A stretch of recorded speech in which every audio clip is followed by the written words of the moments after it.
Hello everyone, welcome back to my YouTube channel and welcome back to my new vlog. ನಾನಿವತ್ತು ಶಿವರಾತ್ರಿ ಹಬ್ಬಕ್ಕೂ ಮುಂಚೆ 2 days before ನನ್ನ ಮನೆ ಯಾವ ರೀತಿ ಕ್ಲೀನ್ ಮಾಡ್ಕೊತಾ ಇದ್ದೀನಿ ಅಂತ ಹೇಳಿಬಿಟ್ಟು ಈ ಒಂದು ವ್ಲಾಗಲ್ಲಿ ನಿಮ್ಮ ಜೊತೆ ಶೇರ್ ಮಾಡ್ಕೊತಾ ಇದ್ದೀನಿ.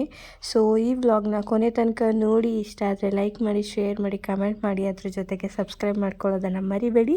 ಸಬ್ಸ್ಕ್ರೈಬ್ ಮಾಡಿಕೊಂಡು ಬೆಲ್ ಐಕಾನ್ನ ಕ್ಲಿಕ್ ಮಾಡ್ಕೊಳ್ಳಿ.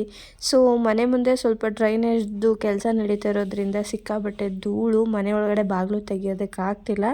ಸೊ ಎಷ್ಟೇ ಕ್ಲೀನ್ ಮಾಡಿದ್ರೂ ಕೂಡ ಅಷ್ಟೇ ಡಸ್ಟ್ ಕೂಡ್ತಾ ಇದೆ ಮನೆ ಒಳಗಡೆ. ಸೊ ಅದು ಕೆಲಸ ಮುಗಿಯೋ ತನಕ ಎಷ್ಟು ಕ್ಲೀನ್ ಮಾಡಿದ್ರು ಅಷ್ಟೇ. ಬಟ್ ಅದು ಅವ್ರು ಯಾವಾಗ ಮುಗಿಸ್ತಾರೋ ಗೊತ್ತಿಲ್ಲ. ಬಟ್ ಹಬ್ಬಕ್ಕೆ ಅಂತ ಹೇಳಿ ಒಂದು ಸ್ವಲ್ಪನಾದರೂ ಮನೆ ಕ್ಲೀನ್ ಮಾಡ್ಕೊಬೇಕಲ್ವ. ಸೊ ಹಾಗಾಗಿ ಇನ್ನು ತಿಂಡಿಗೆ ಅಂತ ಹೇಳಿ ರೊಟ್ಟಿನ ಮಾಡ್ಕೊಂಡಿದ್ದೆ. ಸುನಿಗೆ ಇವತ್ತು ಆಫ್ ಡ್ಯೂಟಿ ಇರೋದ್ರಿಂದ ಅವರು ಡ್ಯೂಟಿಗೆ ಹೊರಟರು. ನಾನು ಚರಿಗೆ ತಿಂಡಿನ ಮಾಡಿಸ್ಕೊಂಡು ನಾನು ಕೂಡ ತಿಂಡಿ ಮಾಡಿಕೊಂಡೆ. ಕೆಲವೊಂದು ಅಂದರೆ ಚರಿ ಹುಟ್ಟೋದಕ್ಕಿಂತ ಮುಂಚೆ ಆಗಿರ್ಬೋದು ಅಥವಾ ಚರಿ ಹುಟ್ಟಿದ ಮೇಲೂ ಕೆಲವೊಂದು ದಿನ ಕೆಲಸಗಳನ್ನ ಮಾಡಬೇಕಂದ್ರೆ ನಾವು ಊಟನೇ ಮಾಡ್ತಾ ಇರಲಿಲ್ಲ. ಫಸ್ಟು ಕೆಲಸ ಮುಗಿಸಿ ಆಮೇಲಿಂದ ಊಟಕ್ಕೆ ಹೋಗ್ತಾಯಿದ್ದೆ. ಬಟ್ ಅದ್ರದ್ದು ಸೈಡ್ ಎಫೆಕ್ಟು ತುಂಬ ಆಗೋಯಿತು ನನ್ನ ಬಾಡಿಗೆ. ಅಂದರೆ ಗ್ಯಾಸ್ಟ್ರಿಕ್ ಆಗಿರ್ಬೋದು, ಸುಸ್ತಾಗಿರ್ಬೋದು, ಮೈಕೈ ನೋವಾಗಿರ್ಬೋದು, ತುಂಬಾ ಜಾಸ್ತಿ ಆಗೋಯಿತು. ಸೊ ಕೆಲಸ ಏನೇ ಇದ್ರೂ ಫಸ್ಟು ತಿಂಡಿ ಮಾಡಿಬಿಡ್ಬೇಕು. ಅಥವಾ ಟೈಮ್ಗೆ ನಾವೇನು ಊಟ ಮಾಡ್ತೀವೋ, ಜಾಸ್ತಿ ಅಂತ ಹೇಳೋದಕ್ಕಾಗಲ್ಲ, ಸ್ವಲ್ಪ ಕ್ವಾಂಟಿಟಿಲಾದ್ರೂ ಟೈಮ್ಗೆ ಸರಿಯಾಗಿ ಊಟ ಮಾಡೋದ್ರಿಂದ ನಮ್ಮದು ಆರೋಗ್ಯ ಯಾವತ್ತೂ ಕೆಡಲ್ಲ. ಸೊ ಇದನ್ನು ಸುನಿ ಬೈದು ಹೇಳಿ ನನಗೆ ಇವಾಗ ಸ್ವಲ್ಪ ಕಂಟ್ರೋಲ್ ಮಾಡ್ಕೊಂಡಿದ್ದೀನಿ. ಅಂದರೆ ಅವ್ರು ಏನೇ ಅಂದ್ರೂ ಬಟ್ ಕೆಲವೊಂದು ದಿನ ವಾರಗಳಲ್ಲಿ ತಿಂಡಿನ ಮಾಡಿಕೊಂಡು ದೀಪ ಹಚ್ಚೋದಕ್ಕೆ ಮನಸ್ಸಾಗಲ್ಲ. ದೇವರೇನು ಹೇಳಿಲ್ಲ ನೀವು ಹೊಟ್ಟೆ ಹಸ್ಕೊಂಡೆ ನನಗೆ ದೀಪ ಹಚ್ಚಿ ಅಂತ. ಬಟ್ ಆದ್ರೂ ಕೆಲವೊಂದು ಅಭ್ಯಾಸಗಳನ್ನ ಬಿಟ್ಟಿರೋದಕ್ಕಾಗಲ್ಲ. ಆ್ಯಕ್ಚುಲಿ ನಾನು ಮದುವೆಗಿಂತ ಮುಂಚೆ ಸಿಕ್ಕಾಪಟ್ಟೆ ಉಪವಾಸ ಎಲ್ಲ ಮಾಡ್ತಿದ್ದೆ. ಗುರುವಾರ, ಶನಿವಾರ ಆ ರೀತಿ, ಅಥವಾ ದೀಪ ಹಚ್ಚೋದಕ್ಕೆ ಮುಂಚೆ ಊಟ ಮಾಡಬಾರ್ದು, ಈ ರೀತಿ ಎಲ್ಲ ಸಿಕ್ಕಾಪಟ್ಟೆ ಮಾಡ್ತಿದ್ದೆ. ಬಟ್ ಚರಿಗೆ ಮಿಲ್ಕ್ ಫೀಡ್ ಮಾಡಿಸಿದ ಟೈಮಲ್ಲೂ ಕೂಡ ನಾನು ಈ ರೀತಿ ಮಾಡೋದನ್ನು ಕಂಟ್ರೋಲ್ ಮಾಡಿಬಿಟ್ಟೆ. ಯಾಕೆಂದರೆ ಮಿಲ್ಕ್ ಫೀಡ್ ಮಾಡೋ ಅಂಥವರು ಟೈಮ್ಗೆ ಊಟ ಮಾಡಿದ್ರೇ ಹಾಲು ಆರೋಗ್ಯವಾಗಿ ಬರೋದು. ಸೊ ಹಾಗಾಗಿ ಇನ್ನು ಈ ರೀತಿ ಕೆಲಸ ಮಾಡೋದಕ್ಕಿಂತ ಮುಂಚೆ ನಾನು ತಿಂಡಿ ಮಾಡ್ಕೊಂಡ್ಬಿಡ್ತೀನಿ. ಯಾಕೆಂದರೆ ಇವಾಗ ಸ್ವಲ್ಪ ದಿನದಿಂದ ಅಭ್ಯಾಸ ಆಗಿರೋದ್ರಿಂದ ಊಟ ಸ್ವಲ್ಪ ಟೈಮ್ ಲೇಟ್ ಆದರೂ ಕೂಡ ನನ್ನ ಹೊಟ್ಟೆ ಹಸಿವು ಕೇಳೋದಿಲ್ಲ. ಸೊ ಹೊಟ್ಟೆ ಹಸಿಯುತ್ತಾ ಇರುತ್ತೆ, ಅದ್ರ ಜೊತೆಗೆ ಸ್ವಲ್ಪ ಸುಸ್ತು ಕೂಡ ಆಗೋಗ್ಬಿಡುತ್ತೆ. ಸೊ ಹಾಗಾಗಿ ಕೆಲಸ ಮಾಡೋದು ಮಾಡ್ತೀವಿ, ಅದ್ರ ಜೊತೆಗೆ ಊಟ ಮಾಡ್ಕೊಂಡು ಮಾಡಿದ್ರೆ ಏನು ಅಂತ. ನಿಮ್ಮಲ್ಲೂ ಕೆಲವೊಬ್ಬರಿಗೆ ಆ ರೀತಿ ಅಭ್ಯಾಸಗಳಿರುತ್ತೆ. ಕೆಲಸ ಮಾಡೋದಕ್ಕಿಂತ ಮುಂಚೆ ಊಟ ಮಾಡೋಕ್ಕಾಗಲ್ಲ, ಅಥವಾ ಕೆಲಸ ಎಲ್ಲ ಮುಗಿಸ್ಬಿಟ್ಟು ಒಟ್ಟಿಗೆ ಊಟ ಮಾಡೋಣ, ಅಥವಾ ವಾರ ಎಲ್ಲ ಮಾಡಿಬಿಟ್ಟು ಊಟ ಮಾಡೋಣ, ಆ ರೀತಿ ದಯವಿಟ್ಟು ಆ ರೀತಿ ಮಾಡೋಕ್ಕೆ ಹೋಗ್ಬೇಡಿ. ಯಾಕೆಂದರೆ ಅದು ಇವತ್ತು ಏನೂ ಅನಿಸಲ್ಲ, ಬಟ್ ನಮ್ಮ ಭಕ್ತಿ ಮನಸ್ಸಲ್ಲಿದ್ದರೆ ಸಾಕು. ಅದನ್ನು ನಾವು ಫಿಸಿಕಲಿ ಎಕ್ಸ್ಪೋಸ್ ಮಾಡೋ ಅವಶ್ಯಕತೆ ಇರಲ್ಲ. ಯಾಕೆ ಅಂದರೆ ಅದು ನಮ್ಮ ಆರೋಗ್ಯನೇ ಕೆಡಿಸ್ತಾ ಬರ್ತಾ ಇರುತ್ತೆ ಅಷ್ಟೇ. ಸೊ ನಿಮ್ಗೆ ಅತಿಯಾಗಿ ಲೇಟಾಗುತ್ತೆ ಅನ್ನೋದಾದರೆ ದಯವಿಟ್ಟು ಊಟ ಮಾಡಿಕೊಂಡೆ ಪೂಜೆಗಳನ್ನ ಮಾಡಿ, ಮನೆ ಕೆಲಸಗಳನ್ನ ಮಾಡಿ, ಅಥವಾ ಸ್ವಲ್ಪ ಟೈಮ್ ಒಂದು 10 ಗಂಟೆ ಒಳಗಡೆ ಆಗೋಗುತ್ತೆ ಅನ್ನೋದಾದರೆ ಏನಿಲ್ಲ, 10 ಗಂಟೆ ತನಕ ಇರ್ಬೋದು. ಬಟ್ ಅದಾದಮೇಲೆ ತುಂಬಾ ಹಿಂಸೆ ಆಗೋಗ್ಬಿಡುತ್ತೆ.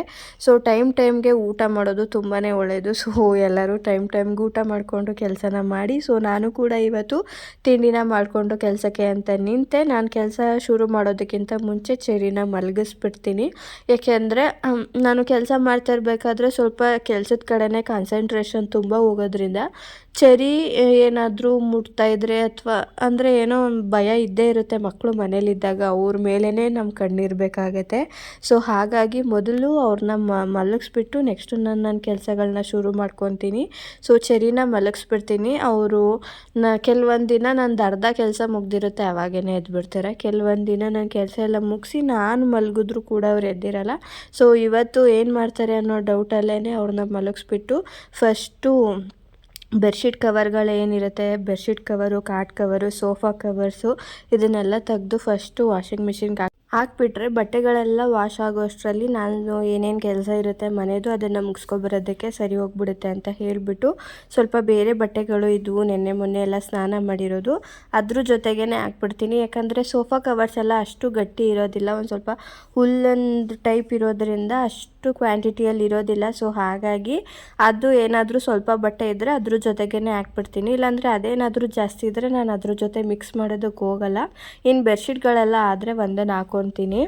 ಲಿಕ್ವಿಡು ಮತ್ತು ಪೌಡರು ಎರಡೂ ಕೂಡ ಯೂಸ್ ಮಾಡ್ತೀನಿ ನಾನು. ಯಾಕೆಂದರೆ ಬರೀ ಲಿಕ್ವಿಡೇ ಯೂಸ್ ಮಾಡ್ತಾಯಿದ್ರೆ ಅದು ಬೇಗ ಖಾಲಿ ಆಗಿಬಿಡುತ್ತೆ ಮತ್ತು ನಾವು ಜಾಸ್ತಿ ಕ್ವಾಂಟಿಟಿಯಲ್ಲಿ ಹಾಕಬೇಕಾಗತ್ತೆ. ನಮಗೆ ವಾಷಿಂಗ್ ಮಿಷಿನ್ಗೆ ಅಂತಲೇ ಸಪ್ರೇಟ್ ಪೌಡರ್ ಬರುತ್ತೆ. ಸೊ ಅದೆರಡೂ ಅಂದರೆ ಇದು ಸ್ವಲ್ಪ ಅದು ಸ್ವಲ್ಪ ಹಾಕ್ಕೊಂಡ್ರೆ ನಮಗೆ ಎರಡೂ ಬಾಳಿಕೆ ಬರುತ್ತೆ, ತುಂಬ ದಿನ ಬರುತ್ತೆ. ಮತ್ತು ಕಲೆಗಳೇನಿರುತ್ತೆ ಅದು ಕೂಡ ತುಂಬಾ ನೀಟಾಗಿ ಹೋಗುತ್ತೆ.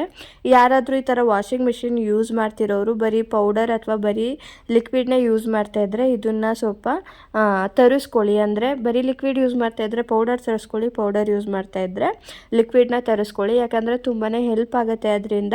ಮತ್ತು ಮಂತ್ಲಿ ತರಬೇಕು ಅನ್ನೋದೇನಿಲ್ಲ, ಯಾಕಂದರೆ ಎರಡನ್ನೂ ಹಾಕ್ತಿರೋದ್ರಿಂದ ಎರಡೂ ಈಕ್ವಲಾಗಿ ಮೇಂಟೈನ್ ಆಗಿ ಹೋಗ್ಬಿಡುತ್ತೆ. ನಾನೇನು ಜಾಸ್ತಿ ಬಟ್ಟೆಗಳನ್ನ ಹಾಕೋಕ್ಕೆ ಹೋಗೋದಿಲ್ಲ ಹೇಳಬೇಕು ಅಂದರೆ ಡೈಲಿ ಸ್ನಾನ ಮಾಡ್ತೀನಿ. ವಾರಕ್ಕೊಂದ್ಸಲ 15 ಡೇಸ್ಗೊಂದ್ಸಲ ಮಾತ್ರ ನಾನು ವಾಷಿಂಗ್ ಮಿಷಿನ್ನ ಯೂಸ್ ಮಾಡ್ತೀನಿ. ಇನ್ನು ಕೆಲವೊಂದು ಚೆರಿ ಪ್ಯಾಂಟ್ಗಳಾಗಿರ್ಬೋದು, ಚಿಕ್ಕ ಪುಟ್ಟ ಟೀ ಶರ್ಟ್ಗಳಾಗಿರ್ಬೋದು, ಅದನ್ನೆಲ್ಲ ನಾನು ಕೆಲವೊಂದು ಸಲ ಕೈಯಲ್ಲೇ ಒಗ್ದಾಕ್ಬಿಡ್ತೀನಿ. ಯಾಕೆಂದರೆ ಅವ್ರದ್ದು ಕೆಲವೊಂದು ಡ್ರಾಪ್ಸ್ ಏನಾದರೂ ಹಾಕಿದಾಗ, ಸಿರಪ್ಗಳು ಹಾಕಿದಾಗ ಅದೆಲ್ಲ ಕಲೆಗಳು ಅಷ್ಟು ಈಸಿಯಾಗಿ ಹೋಗೋದಿಲ್ಲ. ಸೊ ಹಾಗಾಗಿ ಡಿಟರ್ಜೆಂಟಲ್ಲಿ ನೆನೆಸ್ಬಿಟ್ಟು ಕೈಯಲ್ಲೇ ವಾಶ್ ಮಾಡಿಬಿಡ್ತೀನಿ. ಅದು ಕೂಡ ತುಂಬಾ ನೀಟಾಗಿ ಹೋಗ್ಬಿಡುತ್ತೆ. ಸೊ ಹಾಗಾಗಿ ಯಾರಾದರೂ ಈ ಥರ ಬರೀ ಒಂದನ್ನೇ ಯೂಸ್ ಮಾಡ್ತಾಯಿದ್ರೆ ಅದ್ರ ಜೊತೆಗೆ ಇದನ್ನು ಕೂಡ ತರಿಸ್ಕೊಳ್ಳಿ.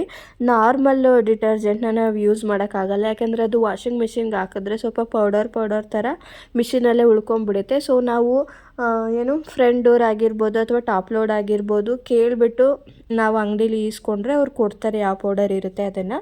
ಸೊ ಅದು ಕೂಡ ತುಂಬಾ ಯೂಸ್ ಆಗುತ್ತೆ. ಇನ್ನು ಬಟ್ಟೆಗಳು ಎಲ್ಲ ಆಗೋಷ್ಟರಲ್ಲಿ ನಾನು ಸ್ವಲ್ಪ ಧೂಳೆಲ್ಲ ಹೊಡ್ಕೊಂಡೆ. ಇನ್ನು ನಾನು ಅಡುಗೆ ಮನೆ ಕ್ಲೀನ್ ಮಾಡೋದೇನಿರಲಿಲ್ಲ. ನಾನು ಸ್ವಲ್ಪ ದಿನ ಊರಲ್ಲಿ ಇರಲಿಲ್ಲ.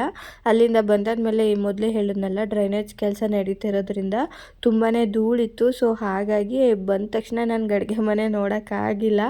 ಸೊ ಫಸ್ಟು ಅಡುಗೆ ಮನೆನ ಕ್ಲೀನ್ ಮಾಡ್ಕೊಂಬಿಟ್ಟೆ. ಒಂದು ಕಡೆಯಿಂದ ಪಾತ್ರೆ ಎಲ್ಲ ತೊಳೆದ್ಬಿಟ್ಟೆ, ಯಾಕಂದರೆ ಹೆಂಗಿದ್ರು ಹಬ್ಬನೂ ಇದೆ, ಅದಕ್ಕೂ ಆಗುತ್ತೆ. ಮತ್ತು ಕ್ಲೀನು ಮಾಡಬೇಕಾಗಿತ್ತು, ಅದಕ್ಕೂ ಆಗುತ್ತೆ ಅಂತ ಹೇಳಿಬಿಟ್ಟು ಅಡುಗೆ ಮನೆಯೆಲ್ಲ ಕ್ಲೀನ್ ಮಾಡ್ಕೊಂಬಿಟ್ಟೆ. ಇನ್ನು ನನಗೆ ಇದ್ದಿದ್ದು 2 ರೂಮ್ ಮತ್ತು ಹಾಲ್ ಅಷ್ಟೇ. ತುಂಬ ಮೇಲ್ಗಡೆ ಇರೋ ಧೂಳೆಲ್ಲ ನನಗೆ ಎಟಕ್ಸಲ್ಲ. ಸೊ ಅದನ್ನೆಲ್ಲ ಸುನಿ ಯಾವಾಗಾದರೂ ಫ್ರೀಯಾಗಿದ್ದರೆ ಅವ್ರ ಕೈಲಿ ನಾನು ತೆಗೆಸ್ಕೊತೀನಿ. ಇಲ್ಲ ಅಂದರೆ ನನಗೆಷ್ಟು ಎಟಕ್ಸುತ್ತೋ ಅಥವಾ ನನಗೆಷ್ಟು ಅದು ಸಿಗುತ್ತೋ ಅಲ್ಲಿ ಮಾಮೂಲಿ ಕಸ ಹೊಡೆಯೋ ಬರಲೇ ಕ್ಲೀನ್ ಮಾಡ್ಕೊಂಬಿಡ್ತೀನಿ. ತುಂಬ ರಿಸ್ಕ್ ತಗೊಳ್ಳೋದಕ್ಕೆ ಹೋಗಲ್ಲ, ಯಾಕೆಂದರೆ ನಾನು ಜಾಸ್ತಿ ಕೆಲಸ ಮಾಡಿ ಸುಸ್ತಾದರೆ ನನಗಾಗೋದಿಲ್ಲ. ಸೊ ಚೆರಿನೂ ಇನ್ನೂ ಸಂಜೆ ತನಕ ನೋಡ್ಕೊಬೇಕು. ಸೊ ನನಗಾಗಲ್ಲ ಅಂತ ಮಲಗಿಬಿಟ್ರೆ ಅವ್ರನ್ನ ನೋಡ್ಕೊಳಕ್ಕಾಗಲ್ಲ. ಹಾಗಾಗಿ ಜಾಸ್ತಿ ರಿಸ್ಕ್ನ ತಗೊಳ್ಳದೆ ಎಷ್ಟಾಗುತ್ತೋ ಅಷ್ಟು ನಾನು ಕೆಲಸಗಳನ್ನ ಮಾಡ್ಕೊತೀನಿ. ಇನ್ನು ಬೇರೆ ಸಪ್ರೇಟು ಸೋಫಾ ಕವರ್ಸು, ಹಾಸಿಗೆ ಕವರು ಮತ್ತು ಕಾಟ್ ಕವರ್ ಎಲ್ಲನೂ ಹಾಕ್ಕೊಂಡೆ.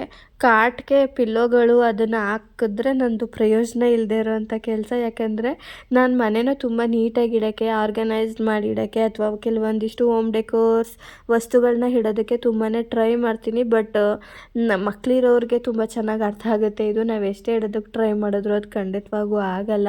ಯಾಕೆಂದರೆ ಇಟ್ಟಿರೋ ವಸ್ತು ಇಟ್ಟಿದ್ದ ಜಾಗದಲ್ಲಿ ಖಂಡಿತವಾಗ್ಲೂ ಇರಲ್ಲ. ಅವ್ರಿಗೆ ಯಾವ್ದ್ಯಾವುದು ಕೈಗೆ ಸಿಗುತ್ತೋ ಅದೆಲ್ಲ ಅವ್ರ ಕೈಯಲ್ಲಿರುತ್ತೆ. ಅದನ್ನು ಆಟ ಆಡೋದ್ಮೇಲೆ ಅದೆಲ್ಲ ಎಸ್ತಿರ್ತಾರೋ ಏನು ಮಾಡಿರ್ತಾರೋ ಅವ್ರಿಗೆ ಗೊತ್ತು. ಸೊ ನಾನು ತುಂಬಾ ಟ್ರೈ ಮಾಡ್ತೀನಿ ಇದನ್ನು ಅಲ್ಲಿಡಬೇಕು, ಇಲ್ಲಿಡಬೇಕು, ಅಥವಾ ಈ ವಸ್ತು ತರಬೇಕು, ಈ ವಸ್ತು ಬಿಡಬೇಕು ಅಂತ. ಬಟ್ ಕೆಲವೊಂದು ವಿಚಾರಗಳಲ್ಲಿ ನನಗೆ ಅರ್ಥ ಆಗೋಯ್ತು, ಮಕ್ಕಳು ಒಂದು ಸ್ವಲ್ಪ ದೊಡ್ಡವರಾಗೋ ತನಕ ನಾವೇನೇ ಪ್ರಯತ್ನ ಪಟ್ಟರು ಮನೇಲಿ ನೀಟಾಗಿಡೋದಕ್ಕೆ ಅದು ಖಂಡಿತವಾಗ್ಲೂ ನೀಟಾಗಿರಲ್ಲ. ಏಕೆಂದರೆ ಅವ್ರಿಗೂ ಒಂದು ಸ್ವಲ್ಪ ಇವಾಗ ಗೊತ್ತಾಗಲ್ಲ, ಅವ್ರದ್ದು ಆಟಗಳು ಹೆಚ್ಚಾಗಿರುತ್ತೆ. ಸೊ ಅದು ಮುಟ್ಟೋದು, ಇದು ಮುಟ್ಟೋದು, ಅದು ಎಳೆಯೋದು, ಇದು ಎಳೆಯೋದು ಅಂತ. ಸೊ ನಾವು ಅಷ್ಟೇ ಜೋಪಾನವಾಗಿ ನೋಡ್ಕೋಬೇಕು ಅವ್ರನ್ನ. ಹಾಗಾಗಿ ನನಗಂತೂ ಅವ್ರು ಎಷ್ಟೇ ಸಲ ಕಿತ್ತರೂ ಎಷ್ಟೇ ಸಲ ಮಾಡಿದ್ರು ಇವಾಗಿಷ್ಟು ಕ್ಲೀನ್ ಮಾಡ್ತಾಯಿದ್ದೀನಿ ಅವ್ರು ಮಲಗಿದಾಗ. ಬಟ್ ಎದ್ದ ಮೇಲೆ ಅದು ಫುಲ್ ಆಪೋಸಿಟ್ ಆಗೋಗ್ಬಿಡುತ್ತೆ. ನಾನು ಎಷ್ಟು ಕ್ಲೀನ್ ಮಾಡಿರ್ತೀನೋ ಅವ್ರು ಅಷ್ಟೇ ಗಲೀಜು ಮಾಡ್ಕೊಂಡ್ಬರ್ತಾರೆ. ಬಟ್ ಪರವಾಗಿಲ್ಲ, ನಮ್ಮ ಕಣ್ಣಿಗೆ ನೀಟಾಗಿ ಕಾಣೋ ರೀತಿನಾದರೂ ನಾವು ಮನೆ ಕೆಲಸ ಮಾಡ್ಕೊಬೇಕು. ಸೊ ಹಾಗಾಗಿ ಈಗ ಸಡನ್ನಾಗಿ ಯಾರೋ ಒಬ್ಬರು ಮನೆಗೆ ಬಂದೇ ಬಿಟ್ಟರು, ಅವ್ರಿಗೆ ನಮ್ಮ ಸಿಚುವೇಶನ್ ಅರ್ಥ ಆಗಲ್ಲ. ಬಟ್ ಏನಂತಾರೆ, ಅಯ್ಯೋ ಅವಳು ಮನೇಲೇ ಇರ್ತಾಳೆ, ಮನೆ ಏನು ಹಂಗಿಟ್ಟಿದ್ದಾಳೆ ಅಂತ ಮಾತಾಡೋರಿಗೆಲ್ಲ ತಲೆ ಕೆಡ್ಸ್ಕೊಳಕ್ಕಾಗಲ್ಲ. ಅಟ್ಲೀಸ್ಟ್ ನಮ್ಮ ಕಣ್ಣಿಗಾದರೂ ನಾವು ನೀಟಾಗಿ ಕಾಣಬೇಕಲ್ವ. ಸೊ ಹಾಗಾಗಿ ಕಷ್ಟಪಡ್ತೀನಿ ಅಷ್ಟೇ. ಇನ್ನು ಮಗುನ ಇಟ್ಕೊಂಡು ಇಷ್ಟೆಲ್ಲ ಮಾಡಬೇಕು ಅನ್ನೋ ಅವಶ್ಯಕತೆ ಇಲ್ಲ. ಆ್ಯಕ್ಚುಲಿ ಇದು ಸುನಿಗೆ ಗೊತ್ತಿಲ್ಲ, ನಾನು ಮನೆ ಕ್ಲೀನ್ ಮಾಡ್ತೀನಿ ಅಂದಾಗೆಲ್ಲ ಅವ್ರು ನನಗೆ ಬೈತಿರ್ತಾರೆ, ನಿನ್ಗೆ ಇನ್ನೇನು ಕೆಲಸ ಇಲ್ವಾ ಅಪ್ಪಿ, ಇನ್ನೇನು ಕೆಲಸ ಇಲ್ವಾ, ಯಾವಾಗಲೂ ಬರೀ ಮನೆ ಕ್ಲೀನಿಂಗ್ ಅಂತ. ಬಟ್ ನಾನು ಅನ್ಕೊತೀನಿ ಇಷ್ಟೊಂದು ಕ್ಲೀನ್ ಮಾಡೇನೆ ಕೆಲವೊಂದು ಸಲ ಡೀಪ್ ಕ್ಲೀನಿಂಗ್ ಅಂತ ನಿಂತಾಗ ಅಷ್ಟೊಂದು ಗಲೀಜು ಬರುತ್ತಲ್ಲ, ಇನ್ನು ಕ್ಲೀನ್ ಮಾಡ್ದೇ ಯಾವಾಗಲೂ ಒಂದ್ಸಲ 15 ಡೇಸ್ಗೆ ಒಂದ್ಸಲ ತಿಂಗ್ಳಿಗೆ ಒಂದ್ಸಲ ಕ್ಲೀನ್ ಮಾಡೋಕೆ ಹೋದರೆ ಇನ್ನೆಷ್ಟು ಗಲೀಜು ಬರ್ಬೋದಂತ. ಕೆಲವೊಂದು ನಮ್ಮ ಕಣ್ಣಿಗೆ ಕಾಣದೇ ಇರೋವಂಥ ಗಲೀಜುಗಳು ಅಷ್ಟೇ ಇರುತ್ತೆ, ಬಟ್ ನಮ್ಮ ಕಣ್ಣಿಗೆ ಕಾಣಿಸಿರಲ್ಲ ಅಷ್ಟೇ. ಅದನ್ನು ಡೀಪ್ ಕ್ಲೀನಿಂಗ್ ಅಂತ ನಿಂತಾಗಲೇ ನಮಗೆ ಗೊತ್ತಾಗೋದು. ನಾವು ಇದು ಮಾಡ್ತಿರೋದು ಜಾಸ್ತಿ ಏನಿಲ್ಲ, ಒಂದು 10ರಲ್ಲಿ 5% ಅಷ್ಟೇ ನಾವು ಕ್ಲೀನ್ ಮಾಡ್ತಿರ್ತೀವಿ, ಇನ್ನೂ 5% ಅಷ್ಟು ಗಲೀಜುಗಳು ನಮ್ಮ ಕಣ್ಣಿಗೆ ಕಾಣಲ್ಲ ಅಷ್ಟೇ. ಸೊ ಇನ್ನು ಮಕ್ಕಳಿರೋ ಮನೇಲಿ ನಾವೆಷ್ಟೇ ಕ್ಲೀನಾಗಿದ್ರೂ ಕಡಿಮೆನೇ, ಎಷ್ಟೇ ಡಸ್ಟ್ಗಳನ್ನ ಕ್ಲೀನ್ ಮಾಡಿದ್ರೂ ಕಡಿಮೆನೇ. ಯಾಕೆಂದರೆ ಅವರು ನೆಲಗಳಲ್ಲಿ ಇವಾಗ ಸಿಕ್ಕಾಪಟ್ಟೆ ಆಟ ಆಡ್ತಾರೆ, ಅಥವಾ ಕೆಳಗಡೆ ಬಿದ್ದಿರೋ ಒಂದು ವಸ್ತುನ ತಗೊಂಡು ತಿನ್ಬೋದು, ತಿಂಡಿ ತಿನ್ಬೋದು, ಅಥವಾ ಒಂದು ಅಗಳು ಅನ್ನನೇ ಬೀಳ್ತು ಅಂದ್ಕೊಳ್ಳಿ ಅದನ್ನು ಕೂಡ ತಗೊಂಡು ತಿನ್ಬೋದು. ಸೊ ಅದನ್ನು ಎಷ್ಟೇ ಕ್ಲೀನಾಗಿ ಇಡೋದಕ್ಕೆ ಟ್ರೈ ಮಾಡಿದ್ರೂ ಕೂಡ ಕಷ್ಟನೇ. ಸೊ ನಾನಂತೂ ಇವಾಗ ಡೈಲಿ ಮನೇನ ಒರೆಸ್ಕೊತೀನಿ, ಯಾಕಂದರೆ ಚರಿದು ಆಟಗಳು ಇವಾಗ ನೆಲದ ಮೇಲೆ ಜಾಸ್ತಿ ಇರೋದ್ರಿಂದ ಅದು ತುಂಬ ಇಂಪಾರ್ಟೆಂಟ್ ಆಗಿರುತ್ತೆ. ಹಾಗಾಗಿ ಇನ್ನು ಫ್ರಿಜ್ಜು, ಡ್ರೆಸ್ಸಿಂಗ್ ಟೇಬಲ್ ಇವಾಗ ಅವ್ರವ್ರ ಕೈಗೆ ಏನೇನು ಸಿಗುತ್ತೆ ಅದೆಲ್ಲ ಫುಲ್ ಗಲೀಜು ಮಾಡಾಕಿರ್ತಾರೆ.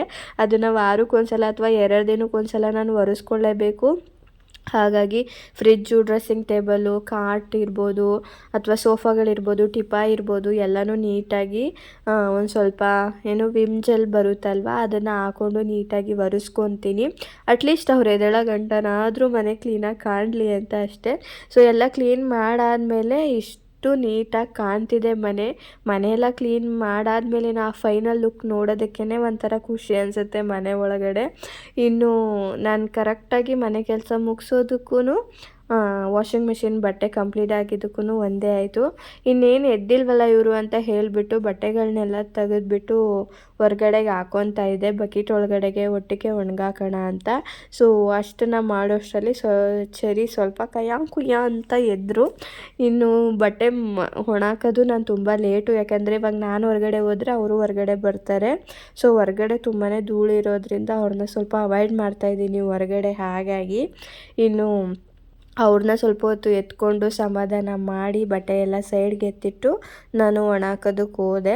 ಆ್ಯಕ್ಚುಲಿ ಇದರಿಂದ ಇನ್ನು ನೆಕ್ಸ್ಟು ಮಧ್ಯಾಹ್ನ ಏನೇನಾಯಿತು ಅನ್ನೋದನ್ನು ನಾನು ವ್ಲಾಗ್ ಮಾಡಿದ್ದೀನಿ, ಬಟ್ ಈ ವ್ಲಾಗ್ಗೆ ಅದನ್ನು ಆ್ಯಡ್ ಮಾಡೋದಕ್ಕೆ ತುಂಬಾ ಲೆಂತಿ ಅನ್ನಿಸ್ತು ನನಗೆ. ವಿಡಿಯೋ ತುಂಬ ಲೆಂತಾಗಿದ್ದರೆ ಅಷ್ಟಿಷ್ಟ ಆಗಲ್ಲ. ಸೊ ಹಾಗಾಗಿ ಇದನ್ನು ಇಲ್ಲಿಗೆ ನಿಲ್ಲಿಸ್ತಾ ಇದ್ದೀನಿ. ನೆಕ್ಸ್ಟ್ ವಿಡಿಯೋನ ನಾಳೆ ಅಥವಾ ನಾಡಿದ್ದು ಅಪ್ಲೋಡ್ ಮಾಡ್ತೀನಿ.